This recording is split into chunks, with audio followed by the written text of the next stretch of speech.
जळगाव जामोद तालुक्यातील सातपुड्याच्या पायथ्याशी वन विभागात सन 1969 साली धानोरा येथील हत्ती पाऊल पाटबंधारे विभागाने तयार केले आहे।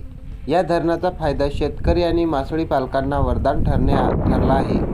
परंतु या धरणाच्या शासनाला जेवढा फायदा व्हायला पाहिजे तेवढा फायदा मिळत नाही, कारण या धरणावर बोगस सोसायटी तयार करण्यात आली असल्याचे बोलले जात आहे।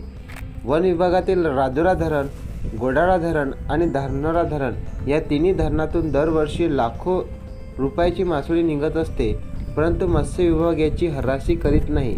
विशेष म्हणजे धानोरा धरणाचे गेटचे काम 2 वर्षापूर्वी पाटबंधारे विभागाने गेट दुरुस्ती केले होते, पण या कामामध्ये मोठ्या प्रमाणात भ्रष्टाचार झाला आहे, म्हणून हे गेट तुटण्याच्या मार्गावर आहे। तसेच राजुरा गोडाळा या दोन्ही धरणाची संरक्षण भिंत खचली आहे। मागच्या वर्षी गोडाळा धरणाची संरक्षण भिंत खचली। धानोरा धरणाचे गेटची लवकरात लवकर रिपेअरिंग करण्यात यावी, कारण पावसाळा जवळ येत आहे आणि राजुरा गोडाळा धरणाच्या सांडव्याची रिपेअरिंग करण्यात यावी।